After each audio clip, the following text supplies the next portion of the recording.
Good evening, everyone. Welcome. I'm Megan Rust, Interpretation Director here at the Frist Art Museum, and I'd like to thank you for joining us. We'll begin with a land acknowledgement. The Frist Art Museum sits on land the Cherokee and Shawnee Native peoples, elders, and ancestors call their homeland. We acknowledge and pay respect to them and offer deep gratitude to the ancestral land and water that support us. Tonight, we're here to celebrate the opening of Jeffrey Gibson, The Body Electric. Organized by Site Santa Fe and curated by Brandy Keoba, The Body Electric features Jeffrey Gibson's recent paintings, sculpture, video, and installations, along with a large site-specific mural. The exhibition is on view now in our Ingram Gallery until April 23rd. Jeffrey Gibson's work fuses his Choctaw Cherokee heritage and experience of living in Europe, Asia, and the USA, with references that span club culture, queer theory, fashion, politics, literature, and art history. The artist's multifaceted practice incorporates painting, performance, sculpture, textiles, and video, and is characterized by vibrant color and pattern. Gibson's work has been exhibited widely in the U.S. and abroad, including in solo exhibitions at the Institute of Contemporary Art San Francisco, Aspen Art Museum, De Cordova Sculpture Park and Museum, Brooklyn Art Museum, Mississippi Museum of Art, and the Institute of Contemporary Art Boston, among others. And his work can be found in collections of the Denver Art Museum, the High Museum of Art, the Museum of Modern Art, National Gallery of Canada, Smithsonian Institution, and the Whitney Museum of Art, among others. Gibson is the recipient of numerous awards, notably a MacArthur Foundation Fellowship in 2019, as well as a Joan Mitchell Foundation grant and Creative Capital Award. We're thrilled to have Jeffrey Gibson here with us tonight for a conversation with Frist Art Museum Senior Curator Katie Del May. Before I welcome Jeffrey and Katie to the stage, I'd like to gratefully acknowledge our supporters.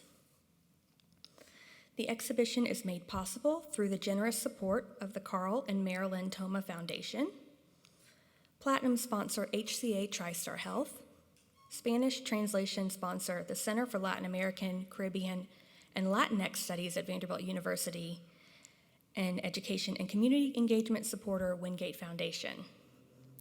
And as always, we're grateful for the continuing operating support from the Frist Foundation, Metro Arts, the Tennessee Arts Commission, and the National Endowment for the Arts. Now, please join me in welcoming Jeffrey Gibson and Katie to the stage.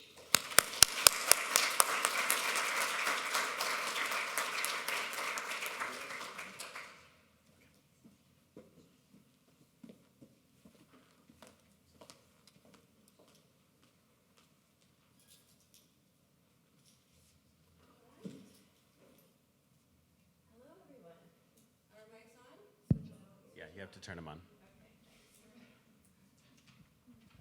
Well, hello, Jeffrey. Hi, Katie. How are We've you? had a big day. It was a long day. Yeah. It was a long day.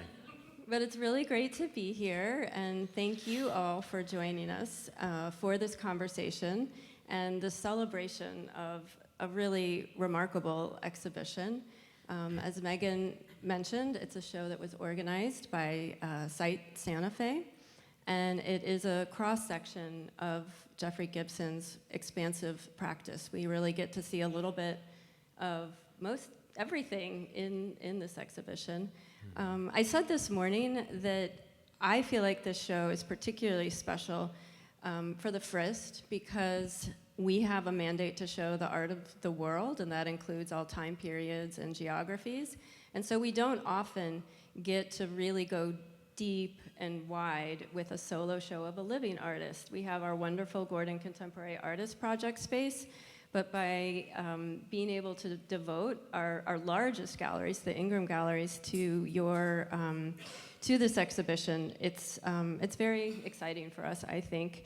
I think the exhibition's also important to the Frist because it is, despite our best efforts, only the second exhibition we've been able to host that's devoted solely to a Native American artist. So I'm really, really excited about this. But regardless of our exhibition history, it's your extraordinary work that makes this show so special, so exciting. And thank you for sharing it with us, and thank you for being here with us tonight. So let's dive in and talk about it. Okay.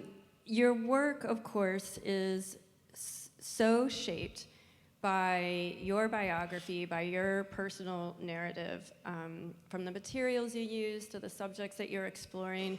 Could you maybe just kind of take us back to your youth and tell us about that and how you think that really impacted some of your work today? What were some of the key moments growing up? I know you moved around a lot in particular. Yeah, my dad, who's Mississippi Choctaw, he and my mother, who's Cherokee from Oklahoma. When I was born, my father became a civil engineer with the U.S. government, and so that's why we lived in so many different places. And I really enjoyed kind of like going to visit Mississippi and Oklahoma, and then this is the sound. Yes. Mississippi and Oklahoma, and then like traveling back to Korea or traveling back to Germany or traveling back to the East Coast or to New York City. And I think just seeing so many different cultures and oftentimes being on the side of like the foreigner or the outsider, I just get obsessed with observing and kind of paying attention to how you kind of move in to go from becoming like an observer to a participant, which I think comes through in a lot of the work for me. Yeah, absolutely. When did the visual arts really kind of seep into your lexicon? When did you really just start to be aware of the visual arts? Was that something that you were interested in from your childhood? Like 4 or 5, Oh, yeah. wow, okay. I was like the kid who was always drawing, and my parents would get kind of postcards of Native American artists, and I would copy them and send them back to my family in Mississippi and Oklahoma. So I just kind of got cheered on for it, and then I was good at it in elementary school, and it was kind of my identity in high school. I was president of the art club. Nice. And growing up, my dad would always bring me back posters, mainly of paintings from where he would travel to, and that's what kind of plastered my walls. And I guess, I guess when I thought about making art, I thought about being able to like just cross boundaries and travel and continue kind of seeing as much as I could. And so visual art, it sounds like, was something that you were interested in, obviously, from a young age. Music, too, seems to be something that influenced you and that you were drawn to. I don't remember consciously, but I remember music in the house when I was a kid. And my mom would always play Motown. So Motown was like kind of my base music knowledge. And then my dad was really into like Rod Stewart and Prince and I don't know, like Fleetwood Mac. So that I still listen to all that stuff, you know. That's awesome. But music has been a thing, especially I think when I lived abroad and you're American, you're always trying to pay attention to what's happening in the States in music. So I always knew like the top 10 list of hits. That's interesting too, because I was thinking about just the sense of otherness, and if you were living abroad as an American, and just constantly thinking about what was happening in the U.S., if that was, how that felt to you. You mentioned earlier that at a young age, I think you said even as young as 13, you started going to dance clubs. That is true. And that was also something that really impacted you, that being able to go, in some ways it was similar to going to powwows, which I think is interesting, just the sense of maybe freedom of expression. Well, that comparison maybe came a little bit later. Okay. But at that time, no, I was just young kid, and just in Korea at the time, the dollar was really strong, and because we were American, we were given a lot of liberties, and they'd invite us in to the bars, and it wasn't a big deal for us to go for a cocktail after school. Amazing. It was amazing, yeah. We thought we were really cool and mature. But then, yeah, there was a second part to your question. Well, just I've heard you compare, Oh, or I yes. think like Yeah. powwows and dance clubs, and that they were, even though on the one hand they're so different, the similarity of where creativity of expression was encouraged. Yeah, I mean, powwows growing up, like, it was kind of more about where you'd see your family, and you'd see, like, friends and kids and things like that you hadn't seen in a long time. And then, you know, somebody's brother or uncle is dancing, and you kind of watch, and you listen to the drum and stuff. And then I think as I've gotten older, powwows have really evolved, and they started becoming real spectacles, you know, and the dancers, the idea of tailoring your own regalia to be expressive. You know, you started seeing like fluorescent feathers and fluorescent yellow and orange and pink and stickers and shawl weaving and things. So people were really kind of making their own culture, you know, a powwow culture. I don't mean like specific native cultures. And I guess I felt that very similarly when I was like going to like raves and stuff in the 90s. That it felt very much like we had our pack of people that we moved with, and then you would go to these like large open spaces, and people would kind of get lost amongst each other through dance and their heartbeat and sweating and drum. Obviously, most of the times it is a drum beat that's happening. Yeah. So that's where that comparison came for me. And maybe just like as safe spaces for Yeah, particular for sure. groups. For sure. I think when I go to powwows, like the thing that I love is looking around and just seeing the majority of people being native, you know, and like we can like look at each other and recognize things about each other. When you talk about the different color fringe, and you know, I immediately think about the work in your show, and we've had conversations about fashion.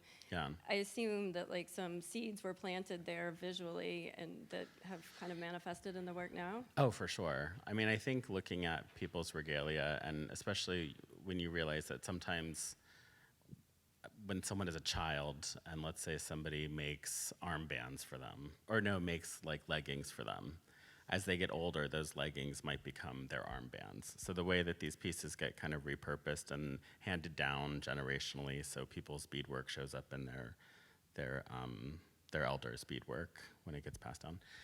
And so I think powwow to me was it was a place where I feel like no one in the art world was looking, and it was like having this like private view into how people were using these materials to just grow really quickly, you know, aesthetically really quickly.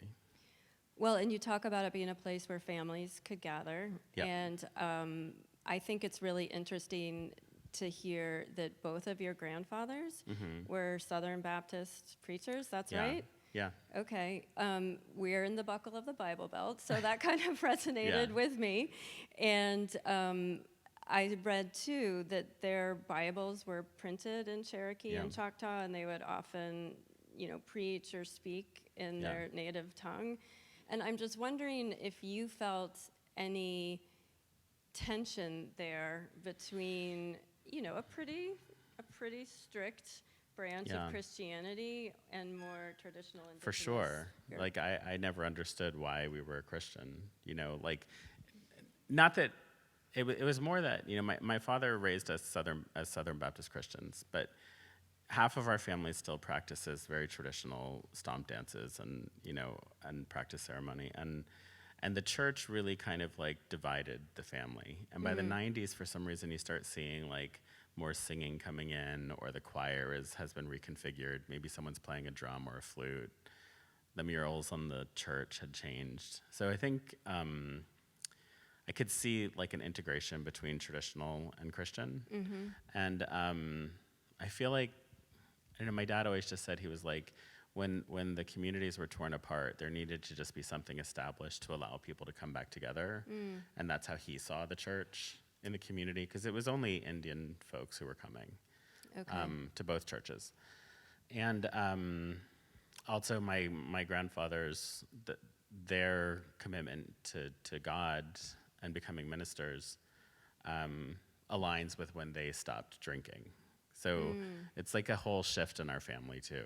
Like, and it was kind of roughly around the same time when they both did it, one in Oklahoma and one in Mississippi. Interesting. Yeah. There's so many stories. Like, yeah, it's Yeah, wild. I just, again, that, the visual of that too, and just like listening and what that must have been like to experience, to me, it just seems. Oh, I remember my both grandmothers have passed, but when my grandmother, Annie Wilson in Oklahoma, she came in one day and she said, do you want to come with me to a funeral? And I said, sure. And we went out to the church, and it was all Cherokee women sitting outside around this person who was passing, and just singing him into his transition. And just the windows were open and everyone was inside. And I was like, okay, this is not,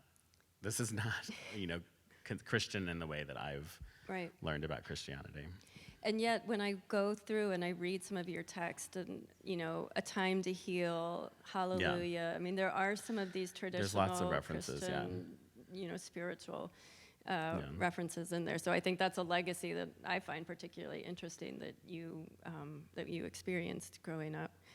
I mean, I think my thing really just became about faith. Like, I'm interested in objects of faith. So whether it's someone who makes, like an ordained garment that says this protects me, or if it's Mormon undergarments or ghost dance shirts, it's incredible that somebody can invest that much faith into an object, that this will protect me. And I think that's what I'm really interested in. And so for me, the things that have come up naturally in my life are, Indigenous spiritual perspectives, and then Christianity.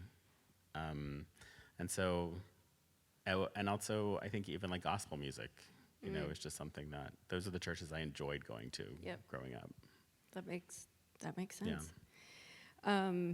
So throughout your youth, you were exposed to, you were encouraged to be an artist, you listened to music, you went to powwows, you saw creative expressions. Tell us how, I think your journey to formal education in the arts is interesting, and especially, well, I'll let you tell the story, but I think who paid for your graduate school or helped to support you there? I thought there's another part you probably don't know, but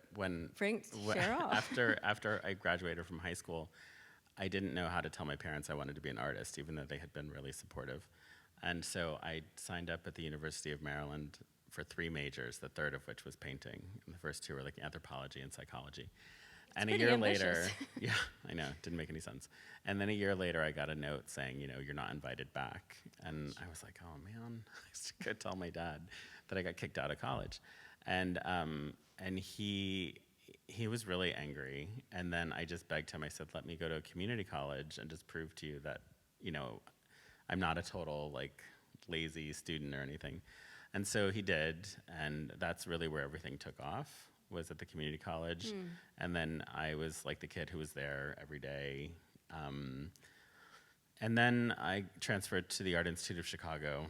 And I think what you're referring to is that Philip Martin, who was the chief of the Mississippi Choctaw for 37 years, he really funded, he did give me some loans while I was an undergrad, but during my junior year, I wrote him and I said, when I graduate, I want to come and teach art on the reservation. And he wrote me back and he said they had just shut down all of their arts education in favor of trade-based, skill-based education. And he said, but you would have had a master's degree to teach anyhow, and so if you ever decide to do that, let me know. And I saved that letter, and when I got into grad school, I sent it to him, and I said, you told me to come back. Anyways, they ended up paying for everything for 3 years, which is totally unheard of. That's incredible. So I had lots of conversations with him where he really felt that what was most beneficial to our community was for me to really go out into the world as opposed to come back to Mississippi. Well, and my understanding is then you went to graduate school, you had a career, but then you kind of had an existential moment of crisis around 20. A few. That's okay. There's some artists in the room. They probably can relate. And that you ended up going on a bit of a pilgrimage then to different... yeah, that's true, actually. To different nations and working with other Indigenous artists. Yeah. Can you tell us a little bit about that and what you were looking for and maybe what the takeaway was?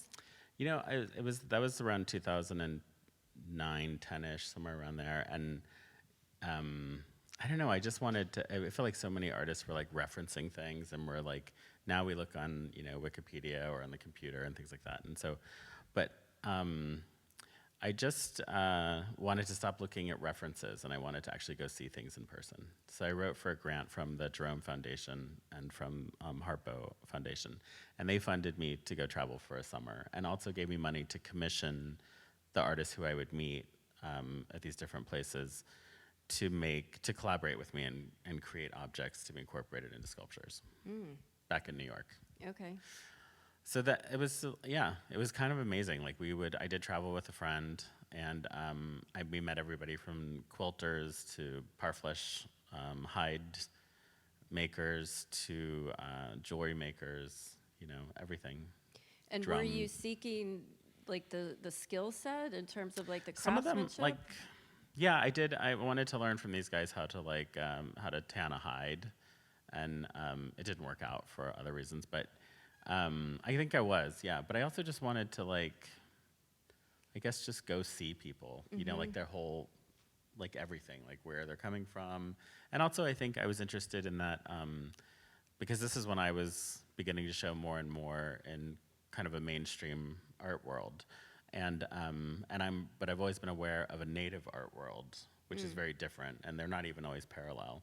And I think the economies of whether it's materials or labor or creativity in the mainstream art world can be extremely high, and then in native art worlds is still, very, very undervalued in terms of their craft. So the commission that I could commission them for, I think I was able to offer $1,500 for something at the time. And oftentimes people would say, oh, we don't make things that cost more than $35 because that's the most that the tourists will pay. And just that alone is sort of and the amount of work that goes in, especially when it comes to beadwork, for people who are spending hours and days on a piece and then sell it for $30, Right. So, and that's still very common. So did your practice really shift after that point? I've also heard about the cutting the works up and putting them in. Oh yeah, that was years before. Another existential episode. Okay. But I did that work eventually was the show with Leah Gunjtano at Participant in New York City, which is the space that I always just loved so much. And so when she called me and asked me to do a show, I was in the midst of an existential crisis, but I thought I really adore Leah and her program and what she does, and so I agreed to do the show, and that's where all of this work was eventually shown. Okay. And it just sort of, I don't know why, but for some reason that show, we got a lot of reviews and great reviews, and people suddenly seemed to kind of grasp what was going on in the work in a way that I had been looking for a long time. So that trip around the country really kind of set you on the current path where. Oh, for sure. That was really the beginning of, I think, probably still what's here. Yeah. Really finding your voice in that synthesis. It Yeah. sounds like. I mean, that was even before the writing or using language in the work. So that was a while. Why don't we talk about writing and using language in the work? Since that is such a key part of your practice, especially it seems increasingly, just even over the last few years, it's becoming more and more a part of it. Yeah, I mean, using language has always been a lot of fun. I think it's really if anyone told me that I still don't consider myself a text-based artist, but if anybody said I was going to be working with text to this degree, I would have really disagreed. I would have been shocked. Because text to me just feels so static and fixed. But then what I think is really interesting is that actually when you're responsible for saying something, you start realizing how slippery it is that somebody can misunderstand you or misread your intent. So it's kind of just inherently poetic based on how you're feeling when you read them, and how you interpret those words. So it's taken me a long time to figure that out, that's really what I'm interested in. And then to start writing from that perspective has taken even longer. So you quote from song lyrics and literature, not just in the work, but also in the titles of your works of art. And you are now kind of writing some of your own with, for example, in the mural, "The land is listening or speaking, are you listening?" Yeah. Do you find yourself wanting to, write your own words more, or are you still interested in Yeah, of I quoting wish. others. I still don't feel like I have. Like, I feel like I hit it every now and again, but I don't feel like I have. Like, I'm not a writer. I don't feel Okay. like a writer, and I would love to have a writing practice Okay. because I think the things that you write down that when you're trying, they sound really good sometimes later. You know, so you just have to have this practice of just putting it down on paper constantly, and I haven't developed that yet. These are kind of, nitpicky questions or really specific questions, but your text, your titles are sometimes capitalized, and is that for emphasis, or what? Why do you want your titles to be, of the works of art, to be capitalized? Usually, if the text is in the work, in the letter forms, then it's always all capitalized. Gotcha. Okay. Sometimes I'll play around with capitalizing words if I can accentuate a word within a word. I think titles are amazing because as an artist, I think I grew up thinking that your title had to describe what you were looking at, sort of like a direct link. And then I realized it's just an opportunity for poetry. Like you can just use it as its own space, and it has its own kind of challenges. I have actually titled something like a 3 or 4 sentence little paragraph. And I was like, Jeff, you can't do that. And I was like, of course you can. Of course you can. You can attach whatever you want to this.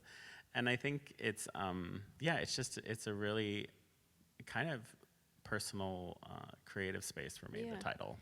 And how then the letters themselves are very stylized, and I think I love that you kind of force the viewer to slow down and to really have to focus. I mean, it takes a minute to actually kind of decipher what you are saying. How did that typeface, if you will, how did that develop for you? We were doing in the studio, some beaded panels with words and things in it. And I always try to get this thing where it's like, I don't want the text to just be laying on the surface of the pattern, and I don't want the pattern to overwhelm the text to the point where you can't see it. And then, of course, with this intense color, sometimes that happens. But the thing is that sorry, I just lost my train of thought. That's okay. I was just asking how you developed kind of that signature style. I just wanted something that could sit embedded within the design. And so I wanted something that didn't kind of pop off and make the design a background. So we worked on this group of 26 letters, and that felt really, they're fun. They're fun to play with, both formally and in terms of a letter. And sometimes they're funny. I mean, you have a sense of humor that comes out in them too, and kind of sometimes like the double meanings, and they really add a whole other layer, I think to the works. So you keep saying we when you're talking about your practice, and I know that you work very collaboratively with other creatives, with musicians, other artists, and dancers. Is that kind of, and I know that you have a studio practice with a lot of assistants, is that kind of an intentional way of rejecting the Western idea of a single genius artist, or is it just another way to bring other voices or layering into your work? Or is it both? Well, when I was building a team, I'm just going to be totally honest, I knew I wanted to have a child, and I thought, when I have a child, I'm not going to be able to be here all the time. I need a team of people to keep things going. And I've always worked with some degree of assistance, but I started building a team so that I could actually have a personal life. Yeah. I mean, that's the truth of it. And the team started building because of the kind of work I make, especially when it's so handcrafted. We'd be producing like 1 to 3 pieces a year. Right, it's and so laborious. We needed, it's also important in terms of just like labor. I feel really strongly about local labor, or we have tried to work with different native beading groups in the past. And so I like having it all contained in a building. Yeah. And at this point, it's sort of become, because we've had people there for 11 years, 9 years, 8 years. So the community has actually developed, and now it's just sort of like I'm dependent on them because there's so many things we can accomplish as a team that I couldn't do on my own. Well, we had the good fortune of having 2 of your assistants here Yes. this last week, and they were incredible. And you definitely got the feeling that this is a family and Yeah. everyone's in it together. But when you're collaborating with, when I say other creatives, I know that your assistants are creatives and many of them are artists. But say if you're doing a performance or a video work, you've spoken about how you really want people to come like as they are, that you don't overly like direct them. How, what is your thought process with that, and why do you enjoy working with other people in that way? Well, my experience with collaboration in terms of like I do something, then I pass it to you, and you do something, and we come to a consensus, I've never had a good experience with that. To me, that always seems like both people have to compromise to the degree of kind of, diluting it a bit, what we do best, and or it's achievable, but it's really hard. And then, so I feel like inviting someone in, making a space for them to perform or to do what it is that they do really well, that I'm drawn to, I'm kind of in awe of. So here, this is MX Oops, who we've collaborated so many times. I had nothing to say about what they're wearing. They showed up that day and they said, "Oh, I thought this look was appropriate for today." Of course. And I said, "Okay, that's great." And I don't choreograph anything. I don't. We put a camera on them as they're doing what they do really well. So in that video, you can see MX is an incredible, physically able person through dance and just being able to hold stances while suspended. So for you, once you've invited someone to collaborate, it's that trust. I'm hands off, yeah. I feel like the thing to do is I let them know when they've done something that I really, really like. So for it to feel myself beloved on the earth, I would ask people to just perform to no music. They'd be performing in a field or in a tree, and then I might watch something and then just say like, okay, that piece, can we just do that again? And we'll shoot it from as many different angles as we can. That has to feel really good for the person that's invited to come and to really, be themselves, to know kind of the direction that you're wanting them to go, but then also giving them the freedom to kind of explore it in their own way. Yeah. Switching gears a little bit, your relationship with modernism, I think, is something that's so fascinating, and I've heard you speak a bit about it even today, that on the one hand, you're interested in exploring aspects of formalism when it comes to color and scale and form, and yet the faults of modernism and the imperfections that live in the world, but we pretend don't. Could you maybe speak to that a little bit? I'm thinking also about how one of the art critics for the Boston Globe, when he encountered the fringe pieces, he compared it to going to Rothko's chapel, which again, I think that's spirituality. There is kind of a reverence that you feel when you go in there. And Rothko being, kind of the king of modernism. Could you maybe share just a little bit more how you see your relationship and the work's relationship to modernism and kind of the fraughtness of that? I think over the years when I think about that statement, I think I'm interested in a few different things, like what we call modern and when modern happened for different cultures at different times.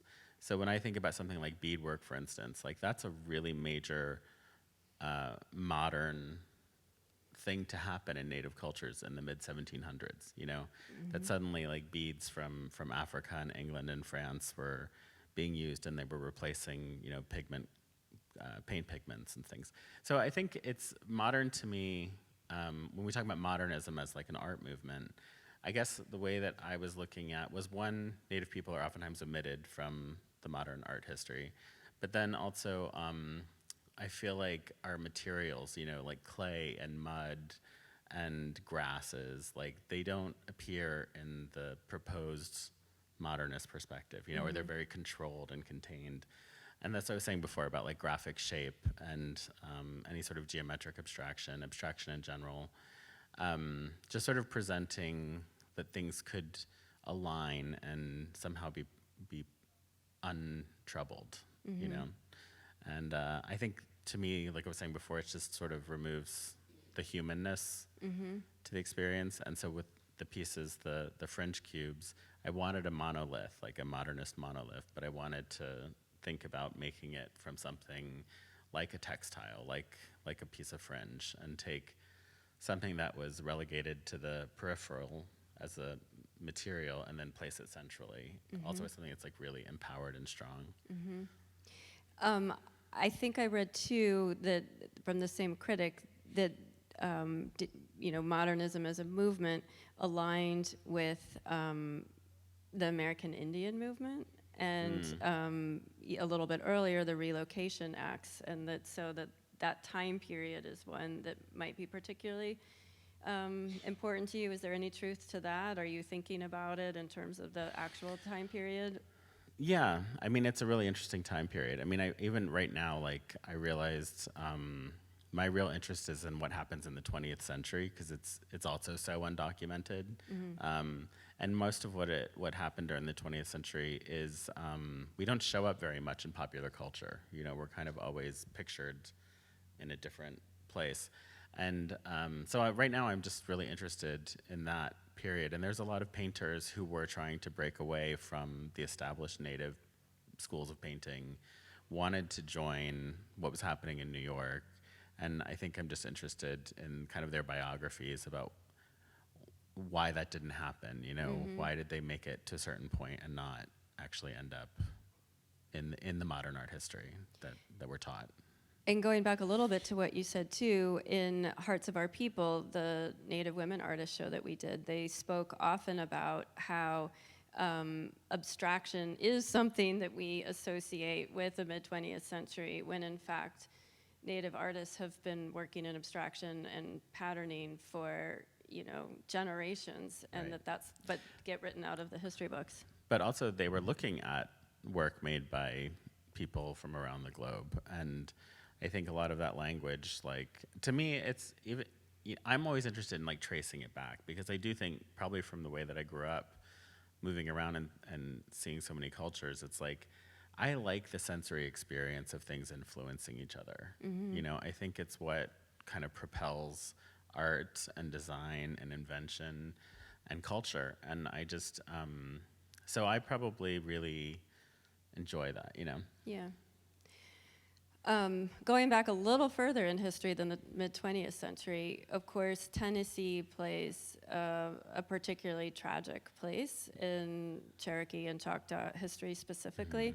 And I know that place is something that's important to you, especially, you're living now in upstate New York, in a more rural environment, and just the connection with the land.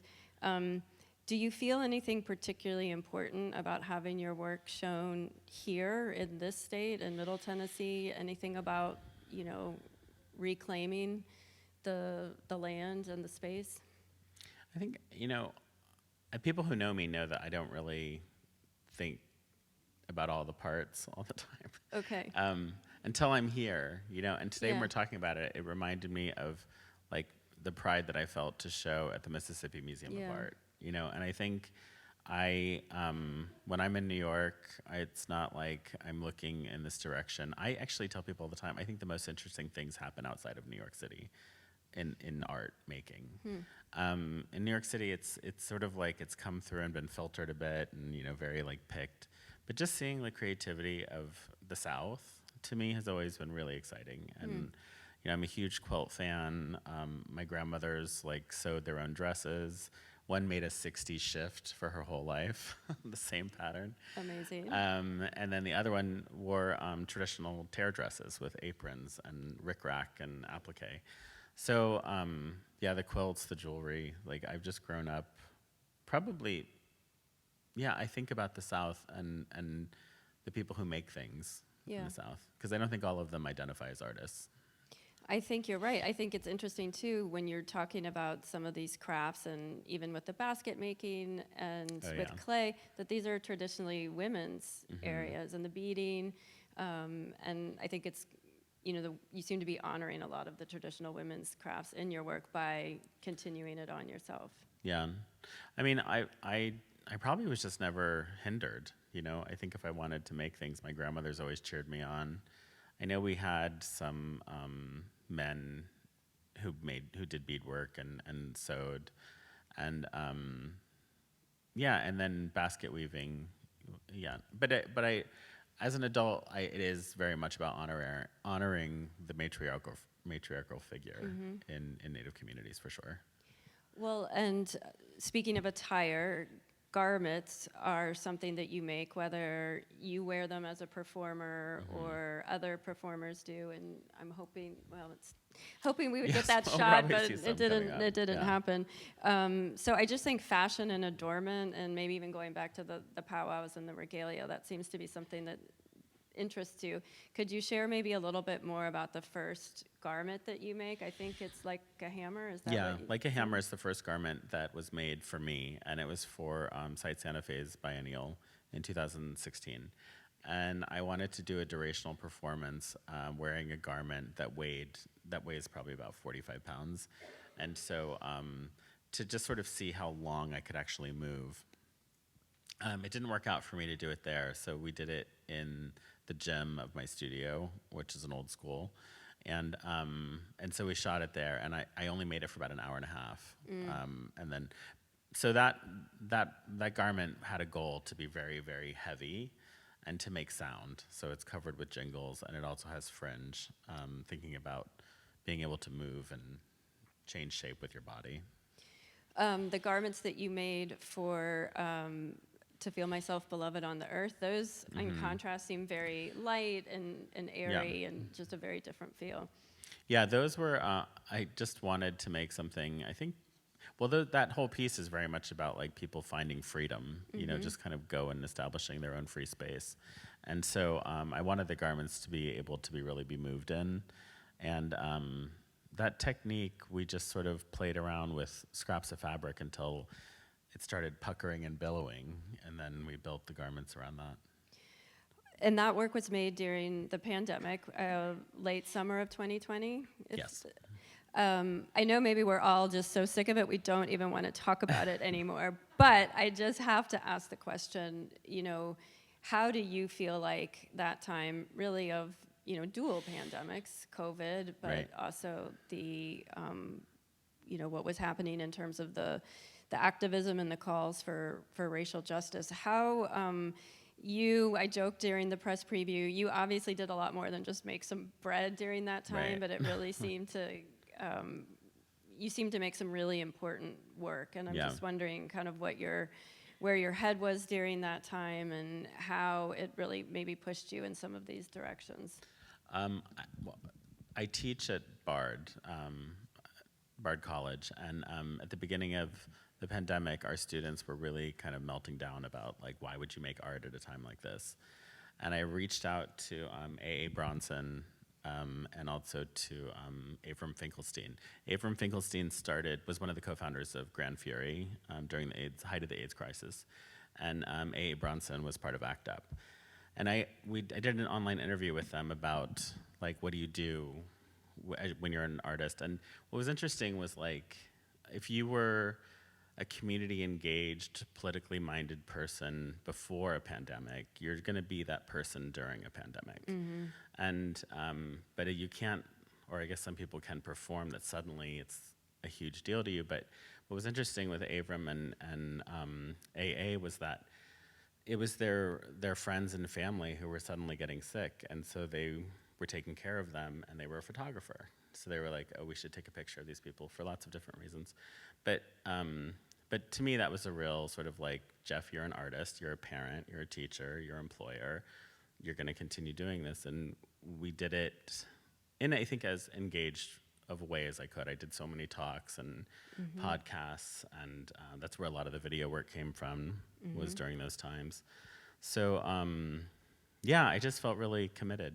Well, and adaptability, something as basic as you filmed outside, generally speaking, and we had take-home work. Everybody had take-home work.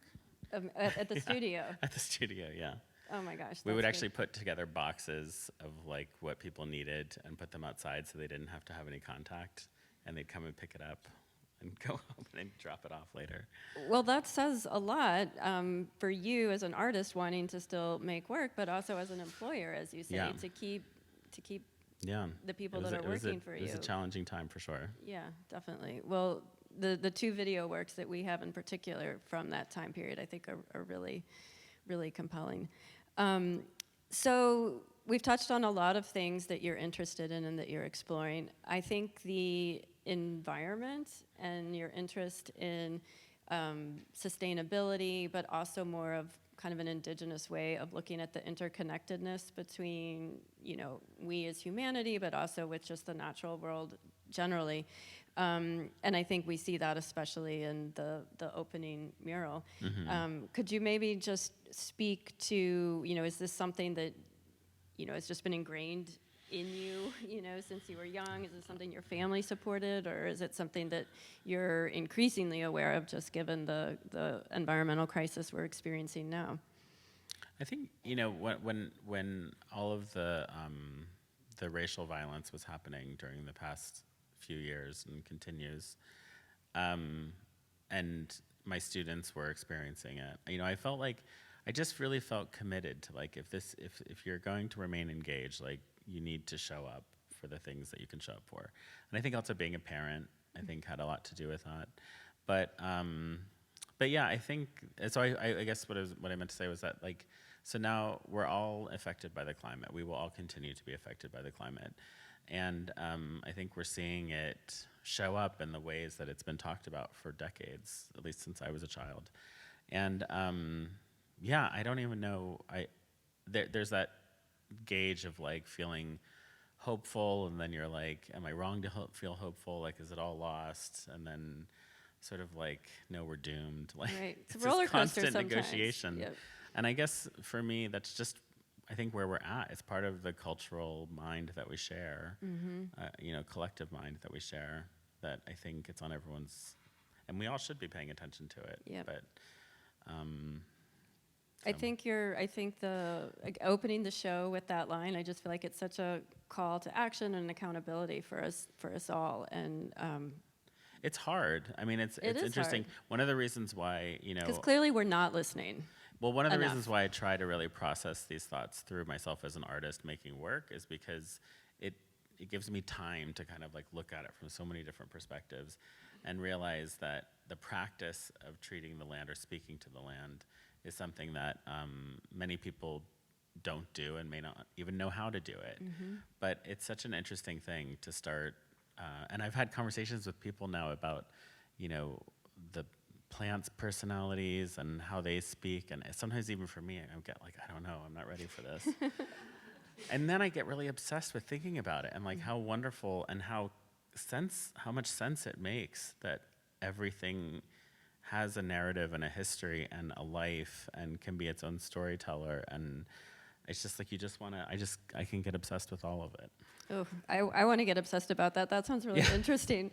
Well, I have a lot more I would love to talk to you about. I'd love to talk about hybridization, about futurity, but we did promise the audience that we would leave time for a few questions. And I know that maybe before we do that, could you just speak to a couple of either current, aside from our project, or upcoming exhibitions? What's in the future for the immediate future for you? Well, this weekend I'm going to the ICA in Boston, where we're doing, there's a Two-Spirit powwow on Saturday, and we're doing a brunch on Sunday. Great. And they're going to perform in this space, which... And there is a at the picture end of... this. It is at the end. Yes. It's the 10-channel video installation. And so that piece is up, and then the Portland Art Museum, we just opened a show of glass works that are, the colors and patterns are projected onto about 80 different photographs of community members who identify as Indigenous, of color, queer. And that was an incredible experience. And then there's another exhibition at Aspen Art Museum, which is a new video of a group of people who are walking through the forest and singing songs to the different elements of the land. You've got a lot going on. Yeah. We are really lucky to have you here. Thank you. Does anyone have any questions? Megan, you've got microphones that you can... Hi, my name is Carlton, and we talked before. Clearly, I see the Native American influences, but I can't help but think of African influence as well. And I think of the Egungun dance from the Yoruba and the trance dance from Cote d'Ivoire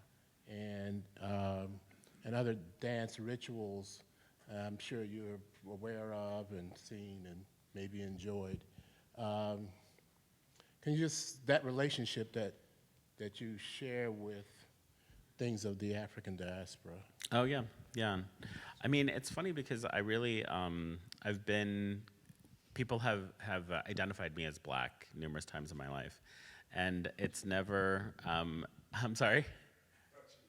Oh yeah, no, everybody does, and I might very well be. I mean, my parents grew up in Mississippi in the 30s, right? And so the idea of passing was a big thing. People trying to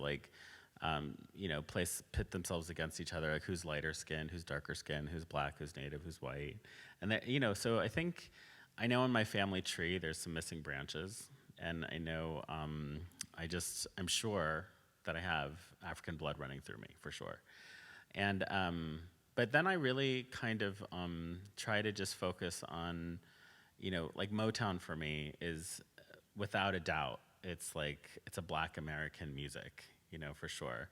And but for me, growing up with my mom listening to it, it was about someone who in the 50s, like an Indigenous woman, like being at college and wanting to kind of like fit in with what was happening, and that's what my mother loved. It's a soundtrack to her 20s. And so for me, like it's beyond any reason, other than that I associate that music with my mother and my mother making food for me. So I guess I don't really, I am aware of what you're talking about, objects of the African diaspora, but I really am very respectful around those objects because I'm not engaged enough to be a real participant. I try to respect their own kind of autonomy, and I focus on my own personal experiences and objects that have come through my life, many of which I'm sure are from African diasporic histories. But I don't know if that answers your question entirely, but.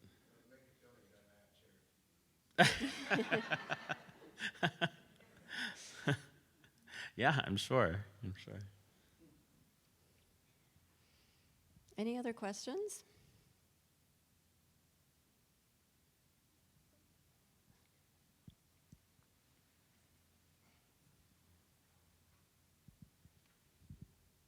You were mentioning that a lot of the natives are left behind, transitioning to your style of art. How is your art perceived within the nations? Within what? Within the native nations. I mean, I would give credit to them. Everyone is individual. I think there's a lot of people who've chosen to study art who are aware of me. And when we get a chance to meet, mainly, this summer we did a lot of programming with Institute of American Indian Arts. And it was really wonderful how much they felt the work kind of opened up spaces for them to do their own thing. A lot of traditional beaters, mainly older beaters, when I first meet them, I'm always like really timid. Like I don't want to say that I do what they do, but when they've seen the work, are always just so interested in like, how did you do that, and how does that go together with that? And so they treat me like I'm another beater, which feels very fantastic. Feels really great. Today we had some people come through who I really connected with. I think I don't know if my work is for everyone, but I can say it's the way that I process who I am. And I think that when I meet other Native people, we definitely connect, I feel like just by sharing a similar experience, being aware of similar things in the world, the things we pay attention to. And so, I don't know if I guess what I'm saying is maybe the fact that we're both Native matters more than what they think about my work. And I don't feel upset if somebody doesn't like my work, so.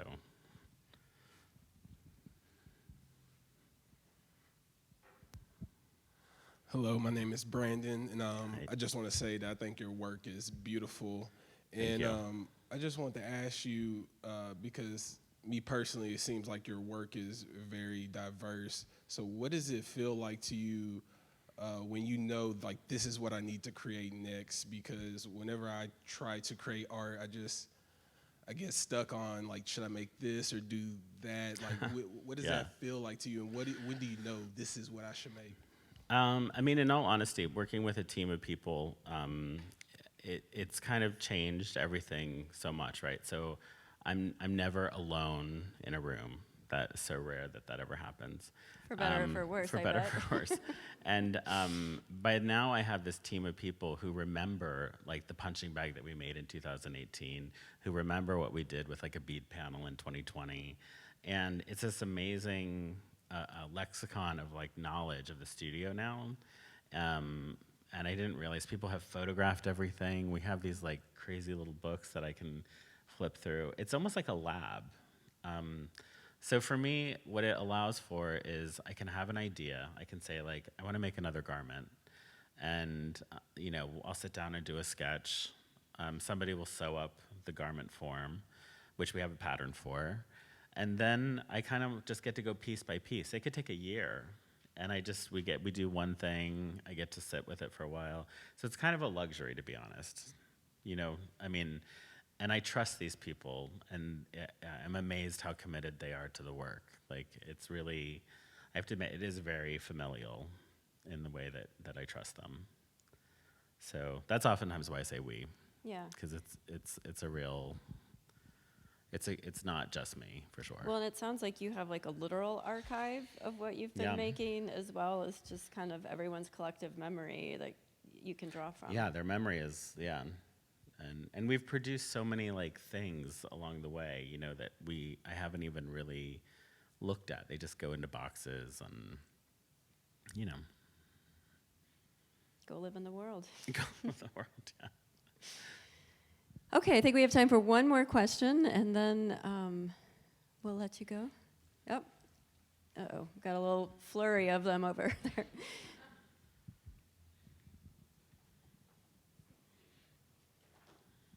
Hi, hello. Hi. I'm Ying. I'm just the ordinary people here, and I'm not an artist. I don't have much the knowledge. Uh-huh. So I think my question is very simple, but I really want to know Yeah. why you like your topic is the body electric. I feel like I don't really get it. You don't really get it? Yeah. Well, the body electric. Thank you. Yeah, no, it's okay. The body electric refers to a television show, Fame, which was in the 80s. That's where I arrived at it. But that song was based on a Walt Whitman poem that's about the kind of exuberance of nature and the kind of amazing feeling of being in nature. And the song in Fame is about wanting to become famous and wanting to be an artist. And it used a lot of people of color, students of color. It's like suddenly there was like Dominican people, Italian people, Irish people, Puerto Rican people. And it connected for me, New York City, expressive freedom, people of color, queer people, and that's the song that I responded to. And so, the line is, I sing the body electric. Yeah. And at the end of that song, we all reunite with the stars, which is not so far off from Right. Walt Whitman, Yeah. or other things. Okay, those other questions, Megan, can we take them real quick, or There was you're one going to right cut us here. off? I think there Yeah. were two more over on this side. If you're good to do that, Jeffrey? Yeah, I'm fine. Okay. How you doing? My name is Clarence. Hi. I had two questions, but I'll make it one. I'm curious to I'm looking at your work, and I'm just seeing the sharpness and the graphics and the textures. I'm just curious to hear your opinions on the AI that's happening right now, if you're in favor of it, if you plan to participate in it, and I don't even know if I know what it is. Did you say paintings on the AI? yeah, it's augmented reality. I'm sorry. not- I know. Somebody help me out. Augmented reality. Oh, yes. Yeah. Yeah, AR. And if you plan to participate in that, and how do you see your work, just like in the metaverse, and because when I'm looking at it, I see it. I can envision your work just being transferred digitally. Yeah. I have had invitations to do it, and I feel like I just need to go really deep into something to feel like I really understand it before I can start creating in it. And I just don't have that kind of time right now. But yeah, I guess it's not that I'm not interested in it, but I just don't have the time to really develop something. And that's what I think I would need to do, really take my time in doing it.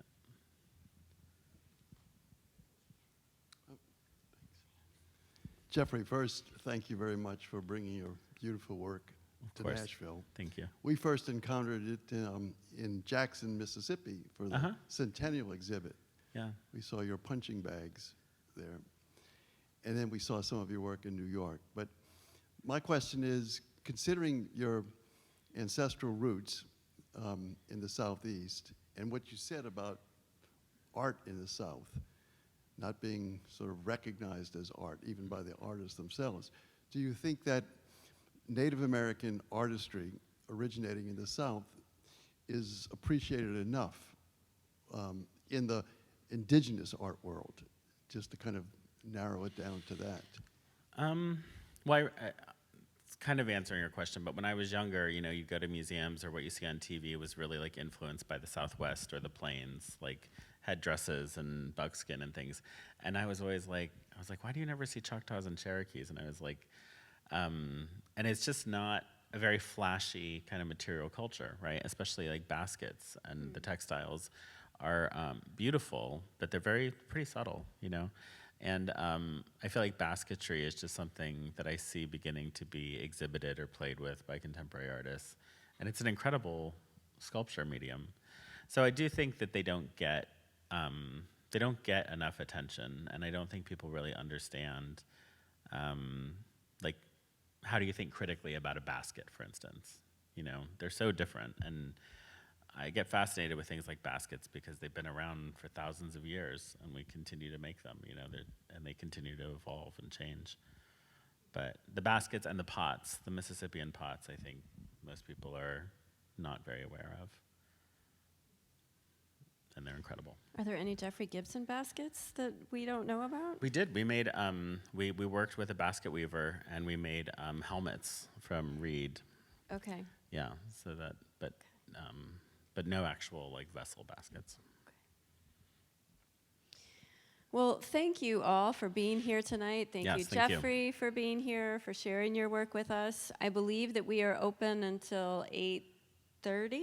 8 o'clock, so you have about 20 minutes or so to go back into the galleries. I know that I find that every time I walk through the space, I notice something new and different, so this is an exhibition that I think warrants repeated visits and long looking, so I hope you'll come back many times between now and the end of April. Enjoy the exhibition. So thank you so much. Have a great evening.